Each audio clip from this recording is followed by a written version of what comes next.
apakah Shopee Pinjam dan Shopee PayLater itu benar-benar akan membawa ke jalur hukum dan akan didatangi DC ke rumah teman-teman. Assalamualaikum warahmatullahi wabarakatuh. Di video kali ini kita akan membahas kembali tentang resiko gagal bayar dan telat bayar di Shopee PayLater dan Shopee Pinjam. Saya yakin di antara teman-teman yang mengalami hal serupa dan mendapatkan beberapa ancaman, seperti teman-teman akan dibawa ke jalur hukum, kemudian mendapatkan somasi yang paling terakhir yaitu panggilan surat sidang perdata. Jadi untuk jawaban sampai saat ini saya rasa itu tidak mungkin, dan saya rasa kemungkinannya sangat kecil sekali ya teman-teman kalau teman-teman masuk jalur sidang perdata. Jadi intinya teman-teman, di sini saya ingin menyampaikan kepada teman-teman, yang pertama tetap tenang ya, itu ya kuncinya, tetap tenang. Kemudian yang kedua, jangan gegabah atau gurung gusuh ya. Yang ketiga, jangan sampai teman-teman berpikir untuk mencari dana talangan seperti gali lubang atau tutup lubang dengan membayar hutang Shopee PayLater, karena ketika teman-teman nanti gali lubang tutup lubang dan teman-teman itu tidak bisa membayar hutang, dan ujung-ujungnya kalau teman-teman udah pernah gabay di satu pinjol akan kesulitan gabay lagi dan akhirnya terjebak di pinjol.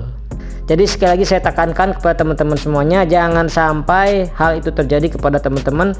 Ya kalau memang teman-teman itu Shopee PayLaternya ingin membawa ke jalur hukum, saya rasa itu nggak mungkin ya teman-teman, karena prosesnya itu nggak segampang yang teman-teman kira ya.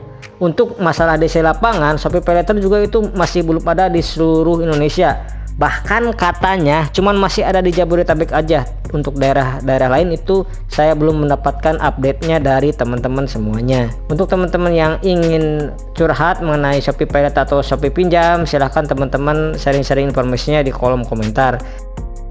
Karena kemarin juga banyak yang diancam untuk nasabah galbay di Akulaku ya teman-teman.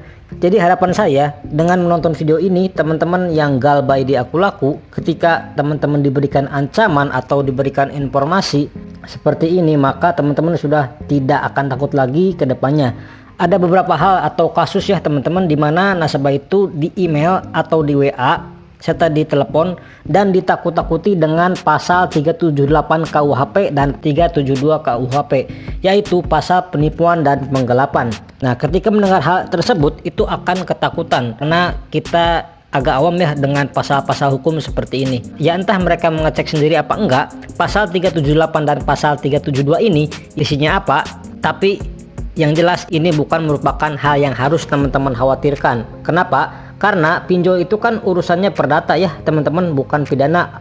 Kalaupun di sini ada penipuan dan penggelapan, itu kan masuknya ranahnya pidana sebagai template atau format yang disampaikan oleh pinjol untuk menakuti teman-teman yang gagal bayar dan telat bayar di aplikasi Akulaku. Karena itu pasti nggak bakal kejadian ya teman-teman. Intinya ketika teman-teman galbay berapapun atau hutang berapapun, teman-teman nggak bisa bayar, ya nggak akan kena pidana ya teman-teman. Karena intinya ketika teman-teman galbay berapapun, hutang berapapun, dan teman-teman nggak bisa bayar, teman-teman nggak akan kena di pidana ya. Nggak masuk, karena penggelapan juga bukan masuk ke ranah pencurian ataupun penipuan. Nah, beda ceritanya ketika teman-teman itu menghack aplikasi Akulaku, terus teman-teman mengambil uangnya, terus kalian nggak bisa bayar, ya itu kan masuknya pidana ya teman-teman. Tapi kalau teman-teman ngikutin istilahnya alur ya atau SOP yang berlaku, ya ini nggak bakal kena pasal penipuan. Biasanya para DC atau debt collector ini mempelesetkan arti. Ya teman-teman, jika teman-teman tidak bisa bayar sesuai dengan kesepakatan, yang menganggapnya ini teman-teman kenapa pasal penipuan, padahal kan enggak ya teman-teman, karena memang itu kita tidak benar-benar kita tidak mempunyai uang. Kalau teman-teman enggak ada uang, kan itu bukan berarti teman-teman niatnya kabur, bukan teman-teman itu niatnya nipu dan tidak membayar, tapi kan memang kondisi pada saat ini itu kan sedang tidak memungkinkan ya teman-teman. Oke, mungkin segitu dulu di video kali ini. Mudah-mudahan informasi ini dapat mencerahkan teman-teman yang saat ini sedang galbay di Akulaku dan pinjaman online lainnya. Assalamualaikum warahmatullahi wabarakatuh.